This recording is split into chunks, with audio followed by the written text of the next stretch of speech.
Originals.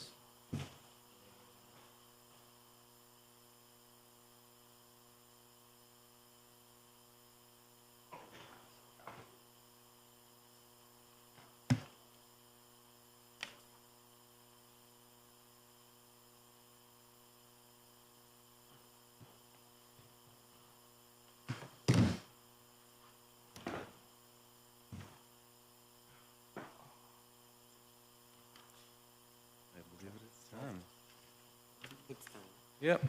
All right. Good afternoon, everybody. We are here as a finance committee. We have a couple additional counselors to talk about our external audit from Bonadillo.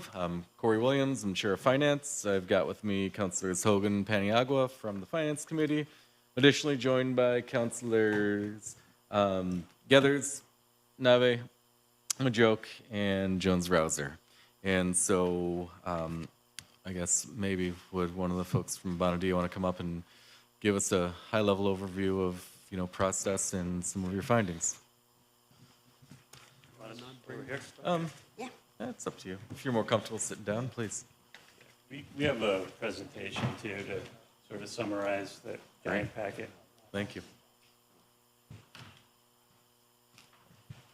Sure.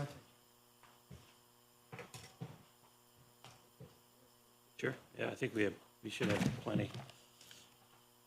Thank you.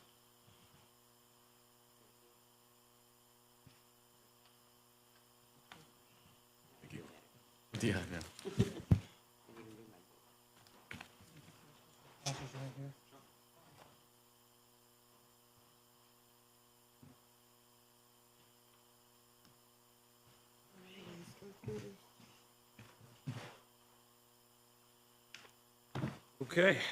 Okay to just get started? Go for it. Thank you. All right. So I think most of you have seen me before, maybe not. Greg Evans from the Bonadillo Group. With me is Jacob Skelvel. Jacob's a principal. Jacob basically did all the heavy lifting for all these reports, so he's going to answer the tough questions. With that, we'll walk you through the presentation that you have in front of you. We'll start right on page 4 with the scope of services. So I always like to remind everyone what we were engaged to do, which was audit the financial statements as of June 30, 2023. We're going to talk a little bit about the timing of us being here in April of 2024. It's certainly not ideal. The other big reports that we issued were related to the federal awards. If you expend more than $750,000 in federal awards, you need what's called a single audit. We'll go over the results of that audit. And the New York State Department of Transportation also likes us to look at the expenditures of their grant awards, and we have a report for that we'll discuss. We also have issued a management letter, which is basically best practices and some things just to make everyone aware of, and we'll touch on a couple things in that. So with that, we will flip over to page 6, our executive summary, and we'll talk about the auditor's reports. So relative to the audit on the financial statements, we always point out the fact that, yes, we help assemble those financial statements, but they are your financial statements. They are your numbers. Our job is to give an opinion on those numbers. That being said, our opinion is an unmodified opinion, meaning a clean opinion. Basically, we had gone through and we had identified some proposed changes. Had management decided to not make those changes, we would have a different opinion. We'd have what's called a modified opinion. Happy to say that they agreed with those changes and made those changes. Had we come in and the records were in such condition that we couldn't audit them, we'd give what's called a disclaimer of opinion. Again, not the issue here. As part of our audit, we look at internal controls over those financial statements. We did note 2 deficiencies that Jake will walk you through in a little while that we deemed to be material weaknesses. And we will define what that means shortly. On to the next page, I will point out that we did implement a new accounting standard this year. It doesn't have a whole lot of effect but it is basically related to subscription-based information technology arrangements, which is your ability to access software. There is a long-term asset and a liability recorded relative to that. But again, doesn't really change a whole lot, just to keep you in accordance with government accounting standards. There were audit adjustments that we will again discuss when we get to the findings. So material audit adjustments always leads to a material weakness. But again, we'll talk about that in detail. So this is the part I want to spend a couple minutes on here, is the difficulties encountered in performing the audit. We started the audit October 16th, and we didn't finish the audit until March. For us to complete the audit, it takes, and this year it took about 1,100 of our staff hours. So to be frank, to move around 1,100 hours becomes very difficult. So that's why we're here in March, or, that's why we finished in March and not back in January.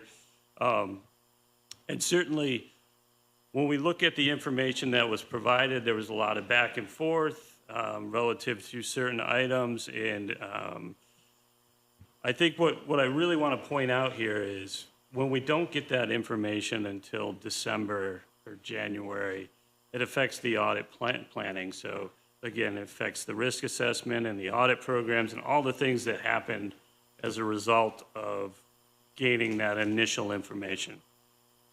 So as I think you all are aware, Commissioner Canizero was out for a bit. Having your prior commissioner leave and not necessarily backfill with someone at that level certainly puts a lot of pressure on that department. So the document that's in front of you, is your financial statements, is 120 pages. And again, 1,100 of hours of our time to produce that document is certainly probably close to that on their end too. So, certainly we've known over the past couple of years that life happens. People have to be away from work. People get sick. There's life events. Not having the bench strength to be able to sort of backfill that is not uncommon to most of our local governments. If we go over to the county and we pull out one of their key staff members, we're going to be right in the same boat there. Do I have a good answer for that, to fix that? No, I don't at this point. And I will tell you, and we talked about this, I think, when I was here last year or the year before, the accounting industry as a whole is struggling in terms of producing accountants. And government accounting itself is very, very specialized. So there's not a lot of people that you're going to find that's going to take Mike's position and be able to step in and produce this. So long story short, I think the department needs some support. I don't know what the answer to that is. Again, finding an experienced government accountant to add to your staff. If you find them, let me know. I'm probably going to try to steal them from you, to be honest with you. That's just the reality of the situation. So that's why we're here in April. And then any questions about that before I move on to the additional results and some of the numbers? So you had talked about getting a report in December.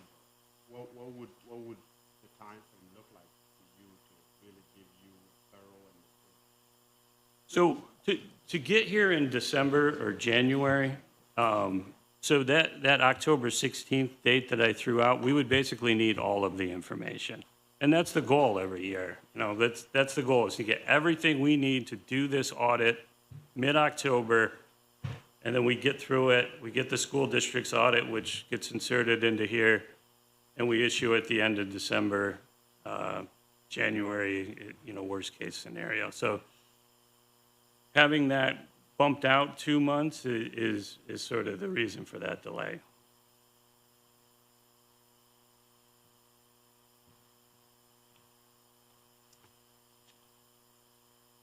Any other questions related to timing?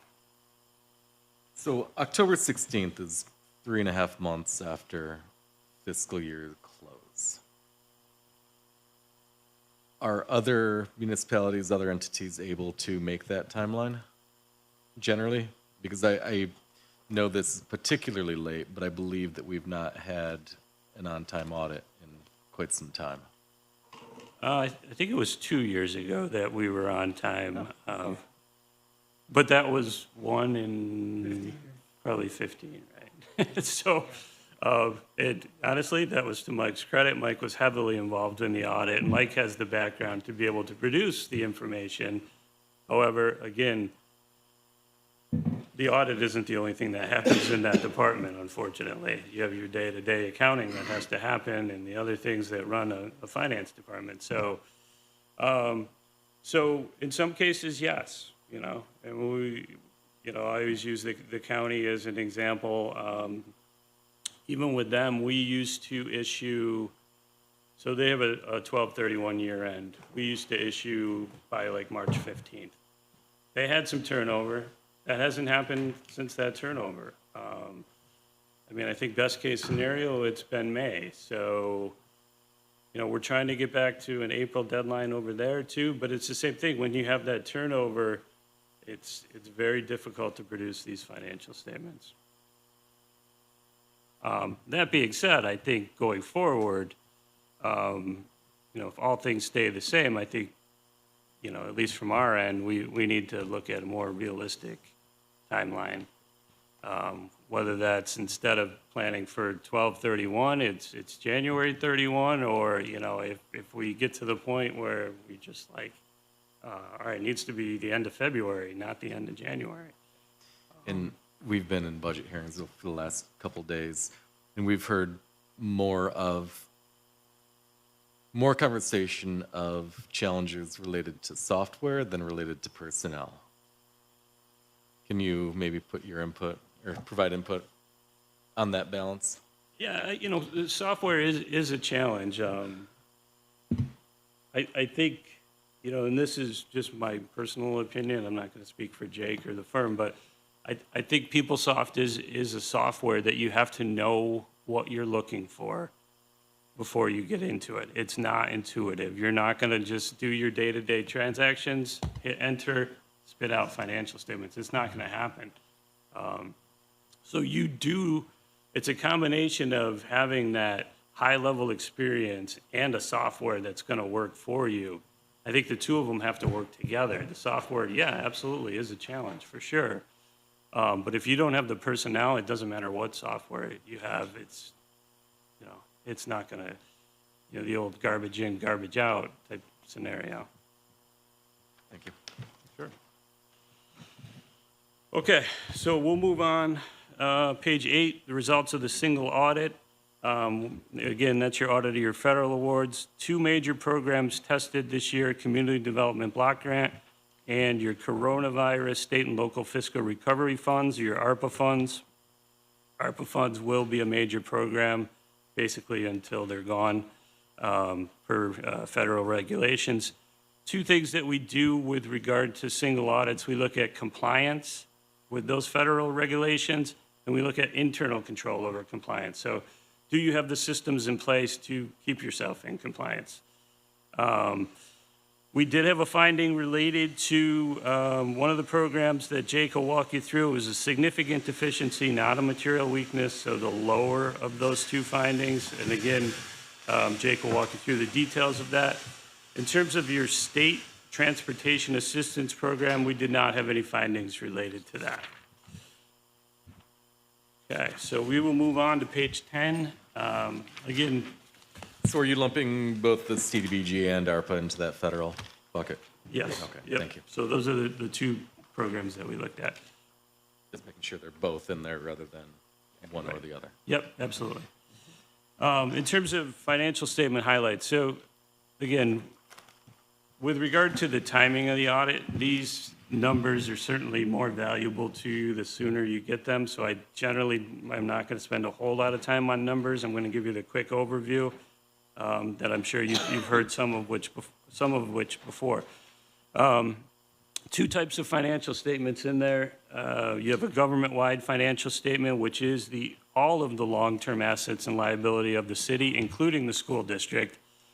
I always point out that while this is valuable information, it's not going to help you run the city. This is not how you operate. You operate on an annual basis with annual budgets of annual revenues and expenditures. This is everything together, long-term basis. That being said, when you look at the bottom line of that particular financial statement, you have a net deficit of 148 million, which should scare you. Scares me. But the reality is most of that is based on retiree health insurance liability, which is the amount you're going to pay for all of your active employees and your retirees over time. So that's everything together. That's how much you're going to pay out based on that actuarial valuation as of right now, which What's overtime? Is it how many years? until that last person retires. So, I mean, it's everybody together, the amount you're going to pay. So that comes to $700 million. So it is a giant number, and it's something to keep in the back of your mind. I always look at it sort of as, is it going up? Is it going down? It changes a lot on an annual basis. So they're looking at market conditions. They're looking at costs of healthcare and things like that. They're put into those buckets every year. They come out with a new number. Again, is it in total? It's mindful to think about that number, compare it to other governments, but in and of itself, it's not very meaningful. You have to look at the contributions on an annual basis. Our multi-year trajectory is that deficit is expanding, though. Oh yeah, for sure. But at the same time, it's going to come back down. If market changes. Now, the thing to also keep in mind here too is New York State does not give you the ability to fund this. When we talk about pension liabilities, you're obviously funding that, and the state maintains assets to fund that. Those are almost 100% funded. This is not funded. So this is on an annual basis, you're just making contributions. So that makes this number look even worse, right? So that's my big picture commentary. I need a drink after that one. Oh, it's already got water in that. Is that mine? I got one here for you. I'm good. You go. Might be floater, but I was sitting here last time.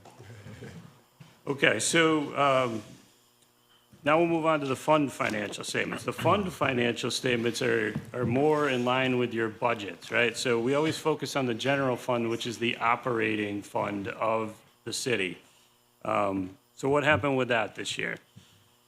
In your budget last year, you expected to use $15 million of fund balance. So that means you anticipated balancing your budget with $15 million of savings. So what happened? You actually increased your fund balance. You didn't use any savings. You increased by $20 million. So huge swing there, $35 million. Same thing happened at the school district. Again, a lot of this, and we'll talk about some of the reasons for this when we look at your revenues, but a lot of federal money being involved, right? Another big thing that continues to add to your revenues is sales tax. Sales tax continues to grow. At some point, we would think it would have to level off, maybe trend back a little bit. It hasn't yet. So that being said, you ended up with a very large surplus, $18 million swing. 17 million of that was related to bond proceeds, which aren't budgeted for. But even when you strip that out, it's still an $18 million positive in your surplus. Onto the next page, we'll talk a little bit about that sales tax. Sales tax increased about $8 million, which was about $3.5 million over budget. Interest and investment income. So this is an interesting one. You had $35,000 in there budgeted for that. You ended up with over $2 million.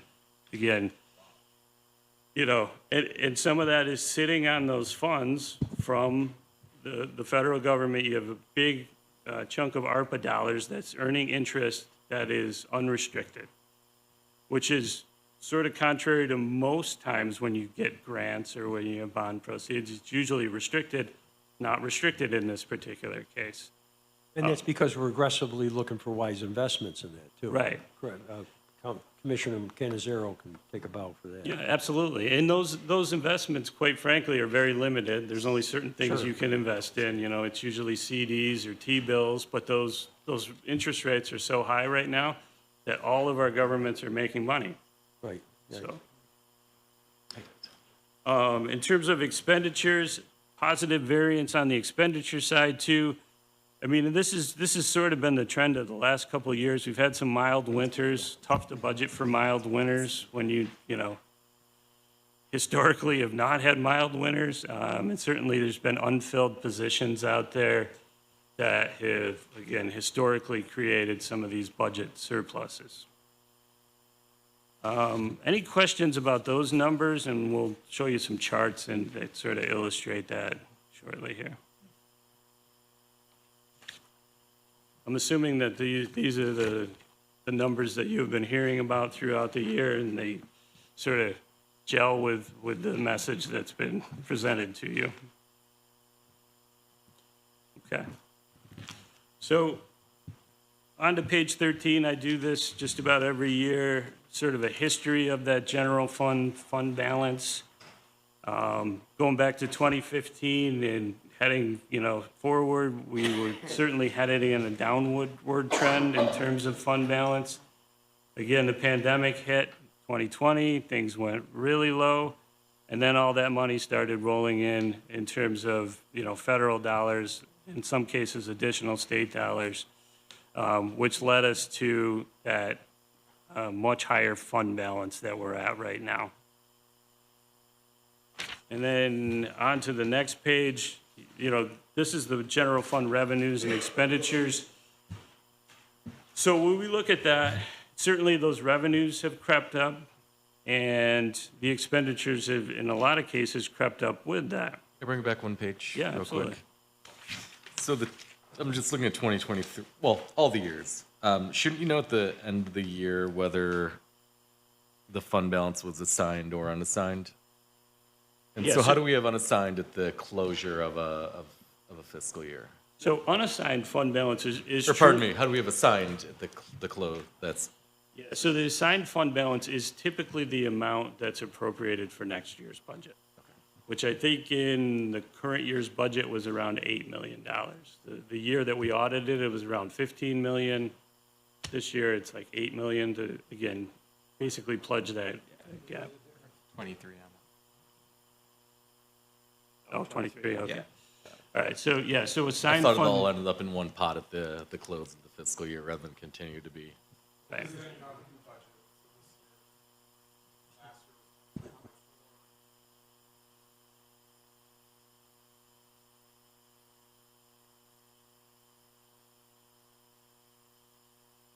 For that next year. Got it. There's always some.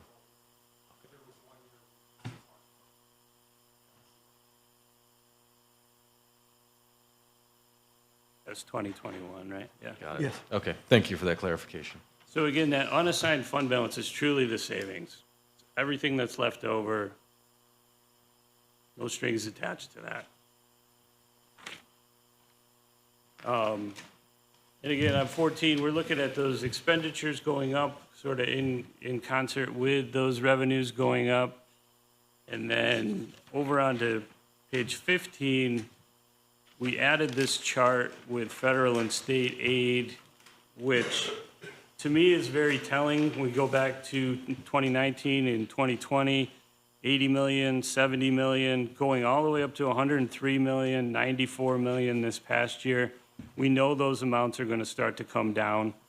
You know, we have approximately 44 million left in ARPA dollars, I think, at the end of the year, out of that 126 that you were originally awarded. So basically, those ARPA dollars need to be obligated by the end of this calendar year. So once those are gone, those are the things that you have to think about. All right, what are the expenditures relative to those revenues that are no longer going to be here? Any questions about that? I know I moved through it pretty quickly, but we wanted to give you the very high level of the year in review.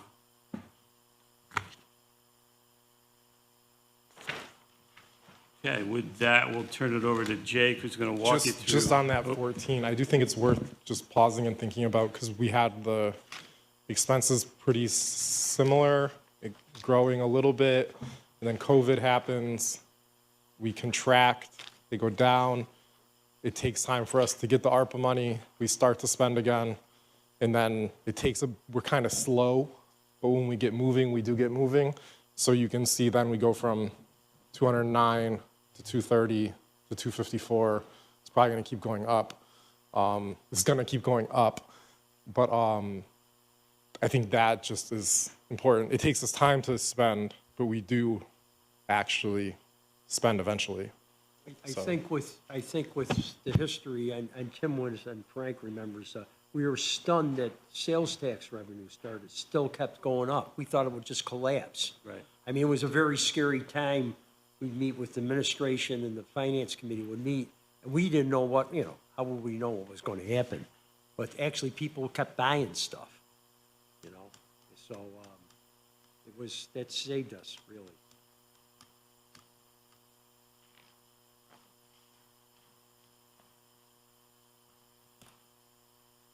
Okay, I'll run through the audit findings, starting on the report over financial reporting. So this is the controls in place that help produce the financial statements you see. So we had two material weaknesses we noted in controls, which essentially means that if we did not conduct the audit, we believe the financial statements were prone to be materially misstated. In making corrections that management did, that's how we got to our unmodified opinion, and we're confident in the financial statements as shown. So the first material weakness we had relates to the month-end reconciliation and reporting of bank and investment balances. First was the reporting of investments at fair market value. Adjustments weren't made to recognize that increase in value. So we had an audit adjustment of about $2.7 million to bring those up to market value. And then the other adjustment was related to a couple bank accounts that got excluded from the month-end reconciliation balances that had to get recorded in the financial statements. Over on the next page, our other material weaknesses related to financial reporting was over the capital projects process. This is a largely manual tracking process that requires at the year end doing a lot of reconciliation work to take all the expenditures on capital projects and ensure that the correct amounts are being reported for how much of that is going to get funded by grant revenue and properly state those receivables. In conducting the audit, we found some issues in that process and the spreadsheets involved to produce that. So after bouncing back, it was revised and corrected to properly report that. So a little bit of commentary on this. Capital projects typically, again, extend from year to year. We generally, in the fund financial statements, again, are an annual basis. You budget on an annual basis. Most of our governments struggle with capital projects for that reason. So you do have to do reconciliations and you do have to make entries to be able to get these in line on an annual basis. So that's number one. Number two is, like Jake mentioned, this is being tracked outside of the system. That always is some level of concern. And Jake and I are, our whole goal is to come up with something for cap projects and sell it to all of you governments, because there isn't one out there that does a good job of tracking capital projects at this point. So you're stating the problem, but you're not necessarily determining causality. Right. Right. I think we can say that contributing factors that add to the challenge are limited software abilities, and then when you're operating under that limited ability to produce that. It requires appropriate staffing and capability to make up for that. Do any of you all just have a contribution? You know, again, it's to the cause, the why. Yeah, no, I mean, so Mike Canizero, Commissioner of Finance, capital projects we have, you know, at any one time, and so that'd be your CIP approvals. You know, when you're approving something for CIP, that translates to Fund 7, capital projects. It's a manual spreadsheet. The download from PeopleSoft is incomplete. We have a number of Excel templates that you have to plug and play, and you're living in 10 different spreadsheets, and hopefully you pulled down the formulas properly, or maybe, I know the issue this year was, you know, my capacity. I mean, for the last couple of years, it's been me really running the show and losing Brad. That was 50% of our capacity lost. So again, I mean, it comes down to people, process, and technology. Technology being the foundation there, and without better software, I mean, this is you know, status quo. Like, I mean, this is going to continue to happen. It's, you know, everything's a manual spreadsheet. What does that, Commissioner, what does that investment look like in terms of, you know, giving you the tools you need to really run into this? Right now, I think we're looking at about $6 million. I know the amount invested in PeopleSoft, I've heard ranges of about $8 million. But in reality, you know, this is prior leadership, when PeopleSoft was built, it was not built properly. We took the old accounting software and just put it into PeopleSoft. Capital projects, and same with grants, and we are, you know, changing some of that process, so we're using additional budget accounts. So grants right now, if we get a $2 million grant, we just say it's $2 million. You can spend $2 million. That's not really true, because that grant probably has different budget lines. You can spend $500,000 on salaries. You can spend $1 million on contracted services. You can spend $200,000 on equipment. So just with how our accounts are set up and our systems, you know, we're either leaving money on the table with grants or projects, or, you know, anything payroll related, you know, salaries, getting those onto a grant is running an AS400 report. We're converting that report to a text file. We're layering on fringe after the fact. We need to get another text file for health insurance and dental insurance. Just to run a trial. Okay, so you have a transaction gets recorded on the general ledger, you know, you got $1,000 property taxes. Okay, we got $100 million in the GL, and that's what, you know, they're auditing on the trial balance.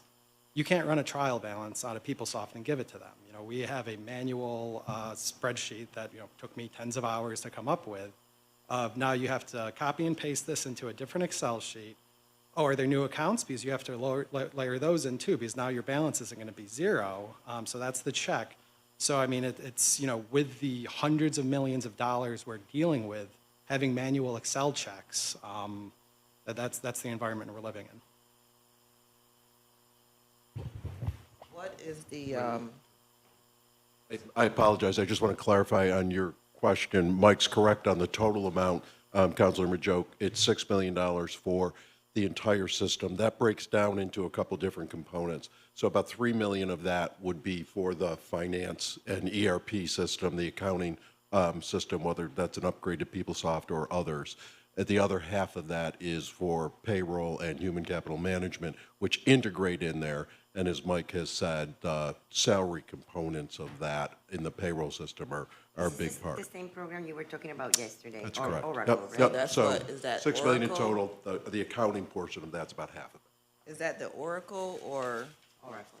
enterprise So that's, platform? it could be Oracle on the accounting side, or it could be upgrading PeopleSoft and making the modifications to PeopleSoft that were never made when it was originally installed. The migration from the one system to the next, like, how was that? Currently, we have very limited integration. There is some limited integration from AS400 as far as salaries and payroll to PeopleSoft.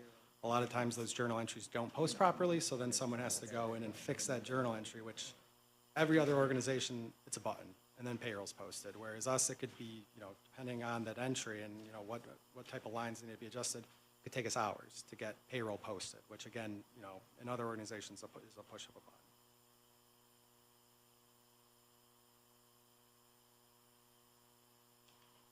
I think to not divert too much, it probably makes sense if we review a couple points in the management letter at this time, because it relates overall to financial reporting as well. So this is the separate document with the letter that says to the management of the city of Syracuse at the top. So what's in this letter is essentially control matters and deficiencies that we've noted that are areas for improvement that didn't necessarily rise to being significant deficiencies or material weaknesses in control, but are important for context, especially in operating effectively and steering towards creating less opportunity for those to arise. Most of the comments in this letter, if you look back, are historically running comments year over year. I'll point out the couple in the end that are new. But starting in the first page, over internal control and operating cycles, the first item is what Commissioner Cannizzaro just mentioned of the lack of integration of the accounting system. Specific aspects of this have been property taxes, payroll, and the neighborhood and business development funds. There have been some steps forward towards that, but these are things that historically have popped up from time to time as being things that we catch after the fact as auditors that were not originally done properly. The second item on here relates to what's referred to as SOC reports for your providers. Systems East is used to process online payments. This is more of a best practice thing. They do not currently obtain one of these audits of their internal controls. So in using them, you're aware that you don't have that added level of assurance. On the second page is grants management. It's been noted in the past there hasn't been centralized oversight as it relates to the grants management process.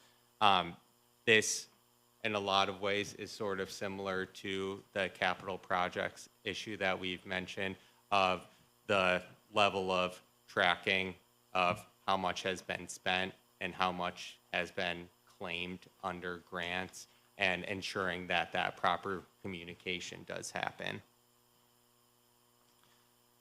The PeopleSoft accounting software we've just been talking about at the time, there was a lack of financial reporting capability to be able to hit a button and produce reports that directly flow into your financial statements. And on the purchasing side, when that was put into place, there was created an IT component of it that was adding an extra layer, causing some operational challenges and delays and pushing through purchasing requests. The last two comments we have in here were new items this year. The first was related to capital asset disposals. We noted a couple disposals that happened out of the water and sewer funds for which the proceeds from those were recognized to the general fund. So it was our recommendation that the processes around that are reviewed and ensured that those proceeds are handled as desired, whether that's to take them back or roll them into future use in those funds. And the management response on that is that the city is undergoing additional training for finance staff regarding the capital asset process. Could you provide a little bit more detail on what that training might look like and how it could address this issue? Yeah, so I mean, this kind of goes hand in hand with the FUS contract. You know, we have a contracted FUS employee that right now that this is their job. Again, capital assets, once they become fixed assets, it's on a spreadsheet. We have a spreadsheet that has 9,000 assets. Hopefully we're capturing everything. But this specific disposal, I believe, relates to a water disposal that was recorded on the general fund. You know, general fund is a 1, water fund is a 5. You know, we should have used a 5 instead of a 1. But really, it's trying to, you know, build out some training materials for additional staff to know this is, you know, this is the account you're supposed to use, this is the fund you're supposed to use. But then also making sure we're looking at this more than once a year, which historically is, you know, it's August, September, time to do fixed assets, when really that this should be a monthly, if not quarter, you know, at minimum quarterly procedure that we're capturing fixed assets, whereas right now it's done, you know, once at the end of the year.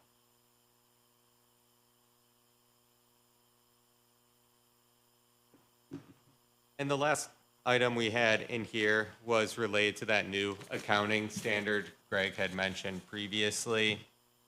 If you go through the financial statements, you won't actually see the asset and liability balances related to that. They were passed on as an adjustment. They were deemed to not be material to the financial statements. But overall, pointing out this really falls under the category of the audit timeline that we discussed, of this process started at too late in a point of time and was delayed, and that's why it was excluded. Sir, do you do any internal audits during the course of the year? Or you wait during the course of the year? Or is it up to the finance department to do internal audits? Yeah, we're, by auditing standards, we're not allowed to do internal audits for you. So yes, it's up to either, you know, the finance department or the city auditor to kind of do that interim work. So I'm seeing your recommendations, and it appears that you're recommending that the city hire 1 or 2 more employees.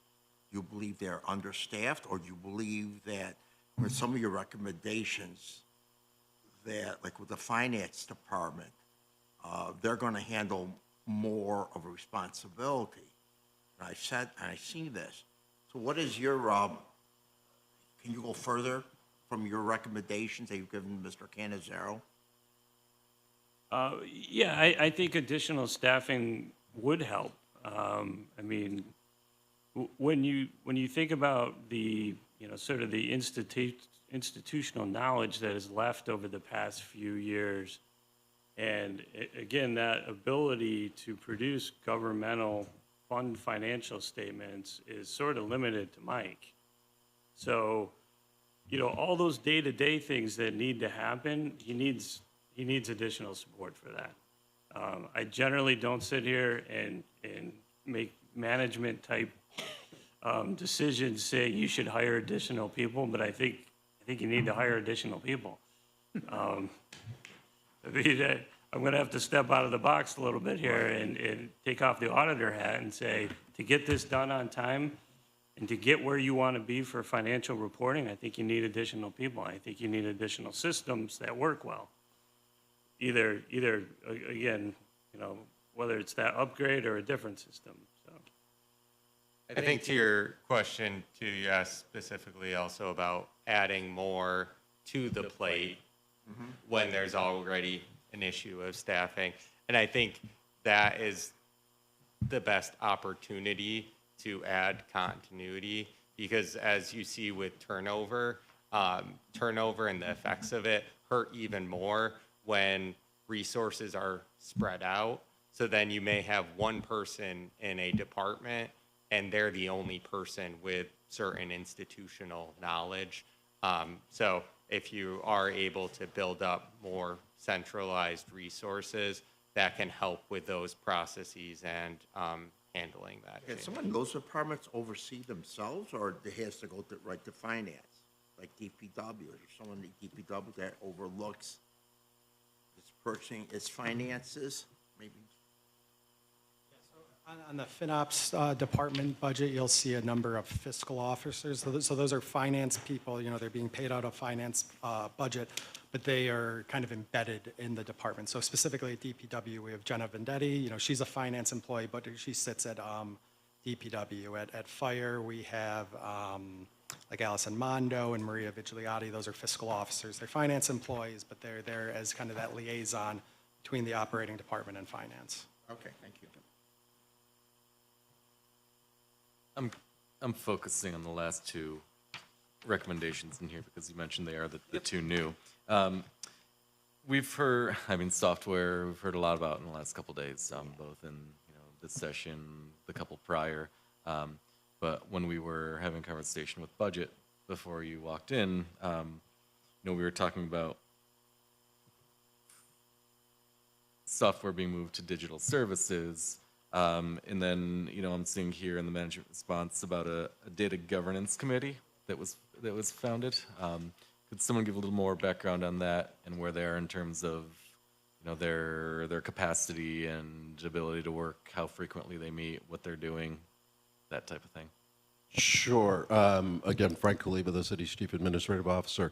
Data governance is as we gather increasing amounts of data from a variety of sources across the city, and we start to collect and use that.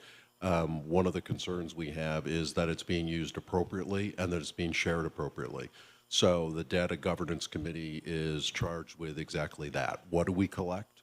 Where is it stored? What kind of security needs to be put around it? What kind of sharing needs to take place? So, for example, we've often not often, but a number of times come to the council and said, there's a professor at SU who wants his or her class to have access to city data in order to do a class project or a research project. Sometimes you've said yes and agreed that that's appropriate, and other times we've collectively agreed, yeah, that's not a great idea. So that's the data governance the need for that committee has grown as the amount of data that we collect and store and share. Absolutely, and I recognize the necessity for an entity, considering that. But I feel like data governance and software aren't immediately aligned to me. And the comment here is that the Data Governance Committee will oversee the city's software.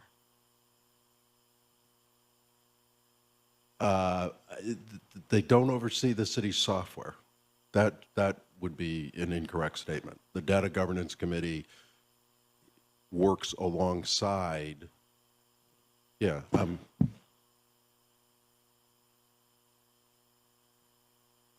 think that was kind of the beginning of maintaining that inventory of software. Thank you. yes, okay. So it's probably imprecise, although not completely incorrect. To be more precise, the Data Governance Committee works alongside digital services, and we're working to meet both the technical and the financial requirements of maintaining a complete log of inventory of software.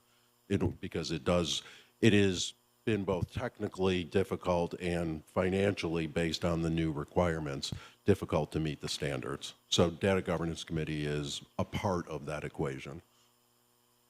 Let me just ask for the, I think a few months ago, like legal had came, they wanted a specific software. I can't remember what it was called. So was that run through this DGC? It was, that was logged because it was a new acquisition, so that one was handled, I think, appropriately, and part of that was going through data governance and that data is all held internally, but it did go through it on a rudimentary basis. And then what about there was a, I think, I don't know, something with the fire department and Lemoyne College type thing. Would that have gone through that also? I don't know if it was fire or police. Is it the emergency? Yeah. Stuff? Yeah, it's the fire department emergency management software that they were. Okay, yeah, Police, yeah, I'm not 100% recalling that one, but if it involved data sharing, it would have gone through data governance. Frank, while you're up there. Yep, sure.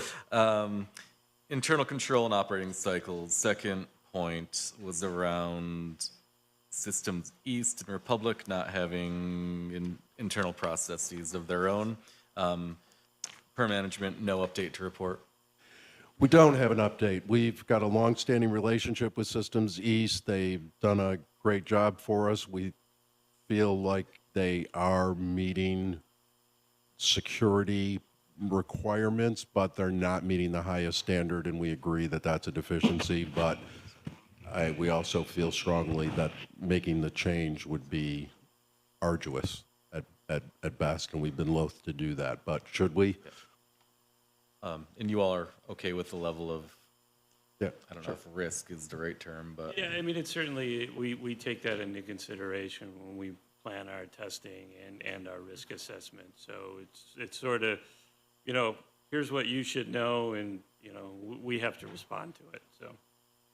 And also, as far as Systems East, I think that's Express Pay. Really, we've moved most of the electronic payments to Invoice Cloud. So I believe the only revenue that's coming through Systems East now is for out-of-state parking tickets. So really, almost every other electronic payment's taking place through Invoice Cloud, which we get a Service Organization Control report. That's the SOC report that Jake was referring to.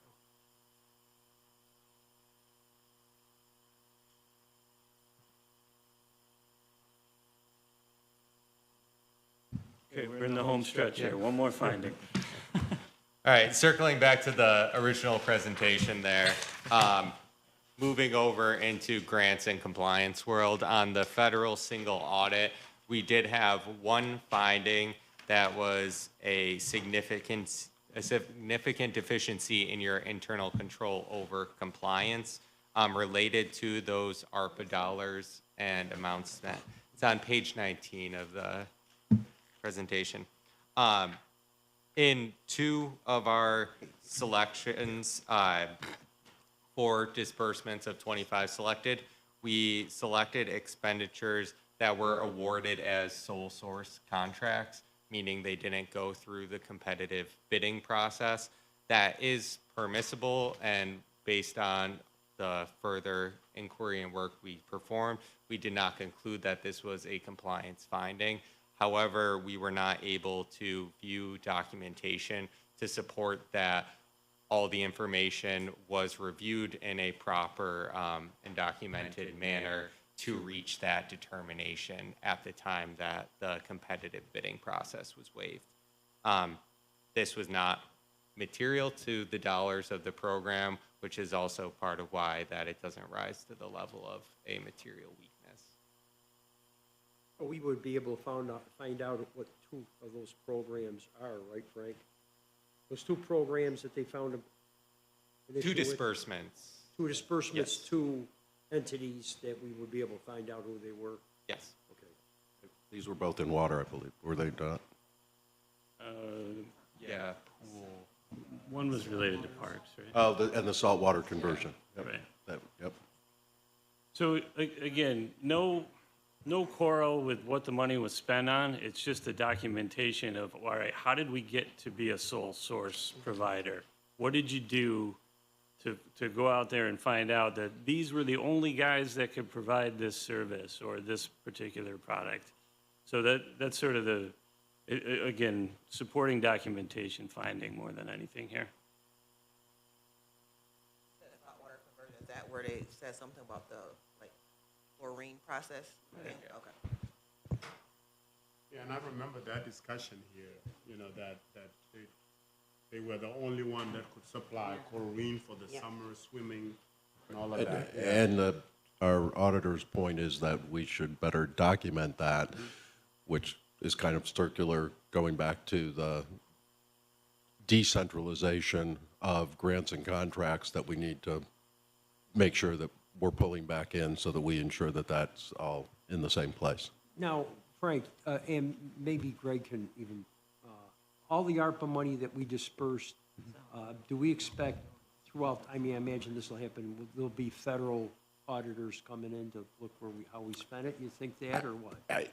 Do I suspect that's going to happen? Yes. Okay. Do we have any indication of who, what, and when? No. But I would be. But they would be more interested in how it was spent by the entities we dispersed it to than Greg and his company, right? Both. I think they want to know that anything that we spent ourselves was spent appropriately and that we reported it correctly, but they are very concerned about the third parties, yeah. we had So to, am I. yeah, yep. I think we're anticipating desk reviews after the closeout of the program would be the first step, of federal oversight. I mean, my concern is how, I saw how it rolled out, and it was, it was sort of interesting and chaotic. But there was a need there, and, maybe we didn't, probably didn't monitor it as well as we should have. And the reality is, the federal regulations related to ARPA were, I believe, intentionally vague, so that the money was dispersed and, it was truly meant to be a stimulus program to get the money out there. Now, certainly, when you have vague regulations, is there opportunities for abuse? Yeah, absolutely. But we're certainly, like I said, this is going to be a major program, and we're definitely into the weeds in that program and auditing it.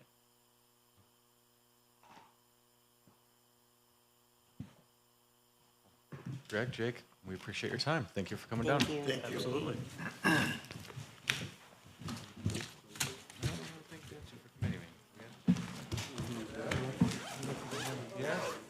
All right. So anyone motion to adjourn? So moved. Anybody want to second that? Second. Thank you very much. Meeting adjourned.